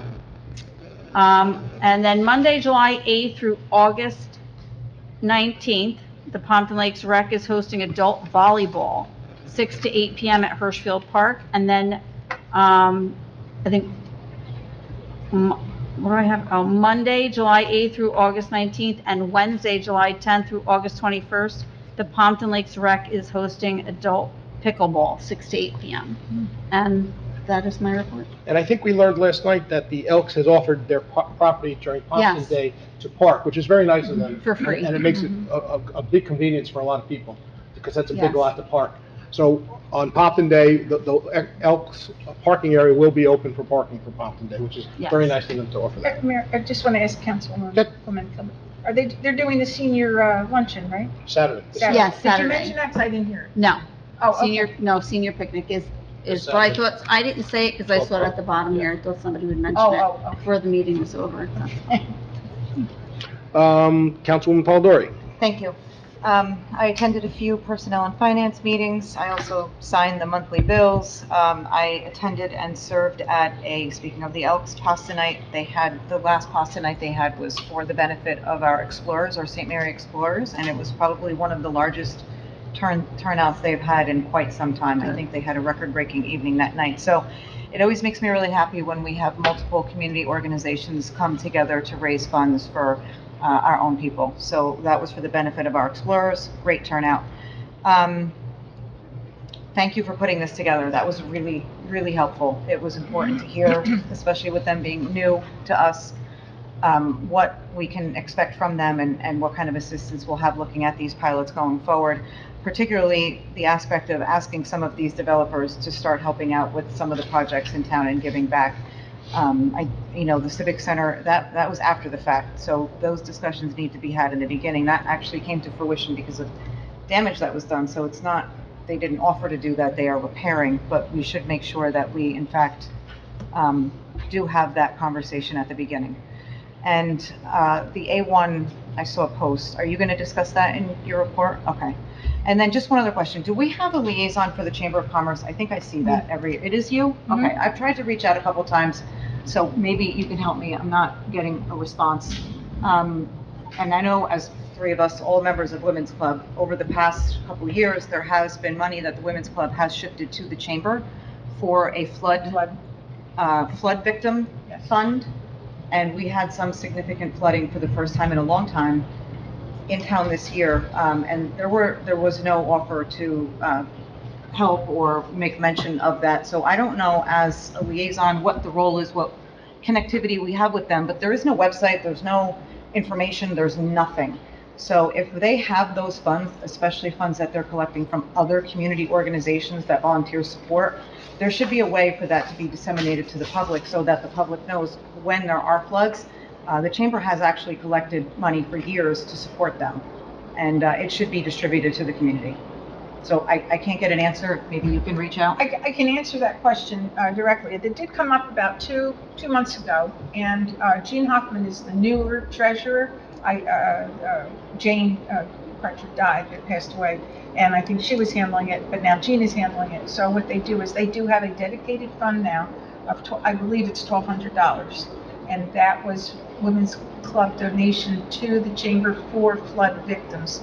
To Jean's, at the dinner, Jean said to his knowledge, the time he handled that, they have not, and no one's requested, to give that money to any particular group or person or resident who flooded. So there was no request. Well, So as far as no one knows they have it. yeah. So I didn't know they had it, but they do have it. They do have it in there. I believe it's $1,200, and I'm not sure what the criteria is. I don't even know if they have. So in the criteria. past, that went through our administration got an ask for something. Yeah. And then they reached out to the groups, Right. Chamber being one of them, Right. and saying, can you help us out? We need a washer, we need a dryer, we need this, we need that. Yeah. I don't know if anybody reached out to the borough. Did anybody reach out? But yeah, we should look into the Chamber. So maybe going forward, we can announce, look, if someone needs help, we have organizations that have money in their coffers that can support someone in need and reach out to these groups, because it's sitting there, and because they don't advertise or have any public presence at all, no one knows they have that money there. Absolutely, and we should bring that up, or I'll bring it up at tomorrow's bid meeting. Okay, perfect. Thank you. Thank you. Yeah, okay, you're welcome. And that is my report. Thank you. Councilwoman Bennett. Thank you, Mayor. I want to echo Council President DeLine's comments about trails maintenance. It was a lot of work, very humid morning, and thank you to the volunteers. I also want to congratulate Frank and Taylor for at WTBQ, the sister radio station of WGHT, on celebrating their 30th anniversary of being in existence. They had a little celebration a couple weeks ago. Former Assemblyman Rooney was there, and a couple other dignitaries from New York State. It was nice. And lastly, I look forward to the implementation of Park Mobile. It's a very easy app to use. I've used it in my travels to North Carolina as well as just to Ridgewood. So that should help definitely with our revenue stream. And that's my report, Mayor. I want both of you to take back to all the volunteers that did help with that, especially in that hot weather, to thank them. You know, there was a lot to do there. I saw you guys were cutting a lot of weeds and all doing a lot of work, and you guys always stay on top of it. I'll give you that. You know, when we put this together, part of the deal was you guys would have to be responsible, and you haven't missed taking care of that. So please pass that to all the An idea volunteers. that was floated, actually, speaking of trails, was to potentially use wood chips along the trails in like muddy, low-lying areas. And we have plenty of fallen branches, limbs, and whatnot. So there might be an opportunity there to break up some of the existing branches that are already fallen and then use those along the trail that's a natural, Work it out with the administrator, if it's okay with the DP, I'm okay with it. Yep. Councilwoman Kent? Thank you, Mayor. I did attend the Chamber of Commerce monthly dinner, and they do have monthly dinners. Usually, sometimes they have to cancel because of attendance. But we were at Axton's Restaurant, delicious food, by the way. And they did award 4 high school scholarships to seniors. 2 of the seniors are attending Ramapo College. 1 was going to County College, and the 4th one, I'm not sure where he went because he didn't show up. But they were very grateful for the scholarship funds. I was asked to bring complaints back to the mayor and council regarding the Meridian building and the close proximity to the street and sidewalk, and the lack of parking has evidently financially impacted in a negative way some of the businesses. They're concerned that they're losing customers because of all the construction, and they'd like to know when this is going to be done. And they would also like the mayor to address some type of a resolution or some type of financial reconsideration to the businesses for their loss of income. And I said, well, I'll tell the mayor that you asked that. I don't know what you're going to get. First of all, it's a county road, so it's a county road. All right, well, then I will tell them. And secondly, the parking spaces, unless they're closing the road to do work, are open. Yeah, well, they said their customers don't want to park downtown because it's dangerous. And then the other complaint they had is that when the windows were being installed, I guess there was pedestrian traffic on the sidewalks, and they were hoisting these large windows up to install these. So I did contact Chief Clark, and I said, please, we can't have pedestrians underneath things like this. So And the he's permits going to check on that. for the awnings and those things come from the county, so those are county awnings, if they're supposed to be put up or not put up or used. So we can reach out, Mike, maybe we reach out to the county and see what they know about it? Okay, all right, and I'll tell them at our next meeting. And I will mention about the flood fund, okay. There will be bid bucks for sale in August. They're still coming up with a date, so as soon as I get the date, I'll let you know. I did attend the Bid on the Lawn concert at the library. It was a wonderful time, although a fight did break out. But our police officers, along with Montague and Riverdale Police Department, they had backups. There must have been 50 cops there. Every day, more lights, glaring. It was very interesting. Had nothing to do with the concert. Nothing to do with the concert. But it was pretty interesting. But the police officers had everything intact in a very short time. So I want to thank our officers and the other towns that did assist them. It was very, very good. I ran the open space meeting. We had a good meeting. We did have a quorum, and the members were updated with all the different grant proposals that was provided to me by our administrator. Thank you, Michael, for all that work.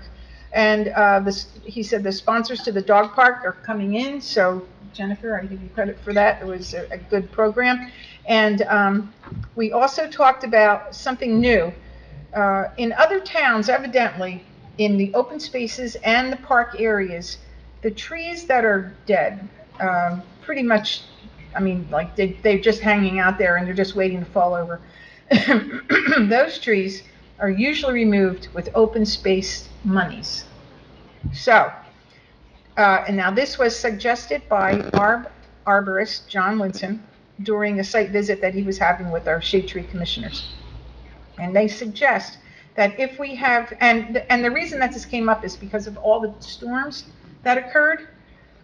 What's happened is our funds for shade tree down trees is exhausted. So we don't have, we have a budget, we make a budget for the Shade Tree Commission. Some of the budget's for tree planting, and a big chunk of it is for tree removal. And now we've done with the tree removal, we don't have any more money. So Michael, our administrator, is aware of this, and he said if there's something comes up like tonight, we might be missing limbs or something, or a tree may have to come down, we're going to have to deal with you. But that's for the community trees in the street. The open space fund was talking about just in the parks and in the open spaces that come down and that are a danger. Now, not, if they fall down, we're not looking at the ones that are down, but if they're a danger, there's about 3 different trees that are, I believe, hanging over Joe Grill Field and could actually hurt the kids. So those were the trees that we were looking at, and Mr. Hinton went out there with John Linson. So if it's something that open space can do, I mean, I don't know, Yes. have the laws in front of us, Yeah. you can present it, to the council, and then we'll make a decision. Okay, so what we're gonna do, what the Open Space Committee, just so you know, next meeting, Mr. Hinton's gonna give us a cost estimate of the trees and the location, and a cost estimate that, I guess Downing would be, taking down, and then I think we're gonna make a recommendation to the council. Okay, so that's coming up. I also, we discussed Hirschfield Park improvement projects, and soon to be scheduled. And we also asked that if the people are not coming to the open space meeting, and they are unexcused for 3 months, that we're gonna ask them to step down, because there have been a couple people, not too many, but have not been calling or notifying us. So Mayor, just so you know, we're on top of the attendance, okay? Okay, I attended the personnel meeting regarding borough employee concerns. I also attended the Jackie Nail Salon ribbon cutting ceremony, and that's a very nice facility. I attended the monthly Shade Tree Commission meeting, and we did receive, just so you know, a number of complaints about clear cutting of a private property on trees on Pompton Avenue, which abut up to Summit Avenue. And there were a number of complaints about that because they clear cut, there's nothing we can do, it was all on private property. Shade Tree Commissioner Hinton went out there, had a tax map. Some of those trees down the way, down that street are ours, but none of these were. So nothing can happen until September 1st. After September 1st, then we have our ordinance that we discussed. But until then, people are taking their trees down, doesn't matter their size, and there were a lot of sizable trees. And it isn't quite it is quite the eyesore, but can't do anything about it. But we did address it, so I want everybody to understand that. We received complaint from a homeowner, Mayor, I think you were copied on this, speeding on Lincoln Avenue. And I did send that over to Chief Clark, so. They put up the sign up today, Oh, they did. yesterday. Okay, then we'll get back to the homeowner on that. National Night Out, that is scheduled for August 6th, 7 o'clock. That is a police event across the country, and it's there to meet your police officers and other community groups with your families, your children. I know the fire department always has their fire truck out there spraying the kids with water, and we're looking forward to being there.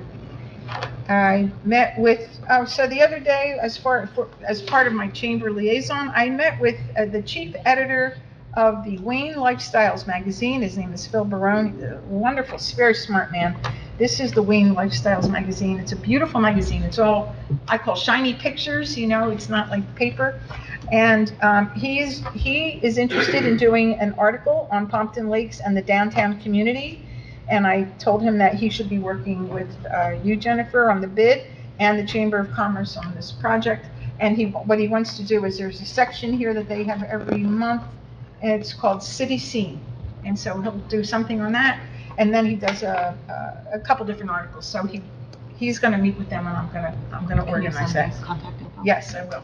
I'll be happy to send you his information. And I guess the last thing is that all of us received the call to action letter from the mayor of Long Beach Township, alerting the northern communities of the ill-advised offshore wind projects on the windmills on the east coast near Long Beach Island, and we passed that resolution. And I am very grateful to every one of you. Thank you, because that is a very ill-conceived project, and it has not been studied, and really could impact the beaches, the economy, the sea life. Anybody who loves looking at sunrises and sunset pictures, you will never see the ocean again the way you see it now if this thing passes. And it is a big deal to me and many, many people.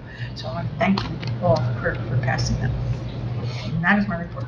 Thank you, and I do agree with you, that is important, something that we should be concerned about. Thank you, Mayor. Just a reminder to everybody, we have our senior picnic this Saturday, Anybody who's considered a senior, I don't know what that is, I don't know what that age is, That's could the show up and get some nice food, a nice band, relaxing time. It's at the Elks Lodge. It starts at 12 o'clock. Anybody's welcome as long as you're a senior, I guess. Professional reports. Nothing this evening. Thank you. Borough Administrator. Thank you, Mayor. So the Howard Street Improvements Project is complete. They will be striping the roadway in the next 2 weeks, as well as the parking spot in the pond hole. The Ackerman Place and Hirschfield Street Improvements Project was completed last week. We're going to be filing for a grant reimbursement for Hirschfield Street, so we're looking forward to that. Expect to see an email from me regarding the Willowfield Improvements Project. I did receive an updated cost estimate from the borough engineer, so we will talk about that amongst the Open Space Committee and reconvene with the council at some point in the next month or two about that project. Some of you may have seen a post on social media. This was in my last emailed report to you. We did retain an environmental consultant to look at the former A1 Auto Shop site. I did meet with him on site yesterday. The company will be doing the soil borings next week, at which point the borough will most likely go out to bid to demolish the structure. After that point, the remediation can take place, if there is any, yet to be determined by our environmental consultant. So I just want to make that clear. There's no clear contamination on the site confirmed from any environmental engineer at this point. So if there is remediation, we will do that. And then I'm thinking, and this will be a decision amongst the governing body, at some point maybe we want to apply to the Passaic County Open Space Trust Fund and transform it into a riverfront park. So we're looking forward to that. The building has become an eyesore, and quite frankly, we've uncovered folks living inside of the building. Yes, we have. So we're looking to get this project done and really transform it into a nice area for all of our residents to enjoy. I did receive a cost estimate for the Hirschfield Park Phase 2 Improvements Project, which consists of a playground reconstruction. So I will be speaking with our Open Space Committee about that and how we want to fund the difference of that project. The project is funded by $203,000 worth of Passaic County grants. However, we may need to supplement some additional funds to see the project be completed. So more to come on that. And then lastly, I just wanted to recap our discussion today about Park Mobile. It seems like everyone is on board. So at the August 14th council meeting, we'll have an agreement with Park Mobile and with our permit provider, Park Link, to retain the services, and we will work out the back end with the company, and I'll report back for a anticipated schedule as to when that will be rolled out to the residents. So that's my report. Thank you, Mayor. Just quickly, has the Superintendent Amoroso been made aware of this change now that we're going, so to share that with? I've talked to him, I said, we're going back to enforcing the parking regulations. It was a little lax the last 2 years, and he agrees that maybe it was being abused. I don't disagree. So, look, at the end of the day, he's saying if the kids need a spot, they do have to buy it. I agree, absolutely. And so he said it's not a big deal. If they want the spot, they have to buy it. Absolutely. How does it It's a good work with direction. overnight parking? Right, Well, it's so- only overnight would be the people who bought the spots for $100 a month. You can't park overnight in the complex. I believe there's an ordinance in place that you can't park from X hour to X hour overnight. I don't know the specific Okay. times. So right now, we don't know though if, like, if they bought so many spots, we don't really know who belongs there and who doesn't, right? I mean, are people, from what I understand, people are parking there overnight and they really shouldn't be. Well, it's lax right now because we knew this was coming in. Okay. So the So police have this been a will little determine- lax but they'll have their license plates numbers on. That's what- So okay. they'll know which cars are supposed to be there. That's what I'm wondering. So cars that are not supposed to be there will get ticketed. Yes, Yeah, because now it's especially if hard they're to overnight. determine. Yes. Yes, okay. Any other questions? The Administrator? park on the river, if that's great, that sounds great. Can benches and tables, because of where it is by the water, can we put things there? I'm consulting with our engineer on that at the moment, but we do believe something can possibly be done there. There are not a lot of places for the kids to sit at lunch when they want to eat. Can that be added to the open space, Rossi? Perhaps it could be, yes, we'll look into that. I think it would have to be if you were going to ask for Passaic County funds. I can look into that. I Okay. don't know that that's a requirement. I don't think it is. And that's why I'm thinking we apply for that funding rather than having to amend our own Rossi. But we'll get to check that it. at Okay. some point, Let's yeah. check it. But we're looking forward to that project. Yeah. Good. Any other questions, concerns? No? Okay. Motion to open the meeting for public comments. Motion. Council President Deline, Councilwoman Polidori, all in favor? Aye. Against? Anyone from the public like to address? Just crushing it. All right, that's the last chance. Motion to close the public So session. moved. Council President Second. Deline, Councilwoman Kent, all in favor? Aye. Against? Privilege of the floor. Anybody have privilege of the floor? No? Okay. Do we have a closed session? We do? Yes. Oh, yeah. Motion to go into closed session. Motion. Second. Councilwoman Polidori, Councilwoman Kilburg, all in favor? Aye. Against? Thank you, everyone, for coming. Good night. Stay dry. Get home safe. Good night, everyone. In closed session, we discussed personnel matters. Motion to adjourn. Motion. Motion. Councilman Denon, Councilwoman Polidori, all in favor? Aye. Against? Okay, good, thanks.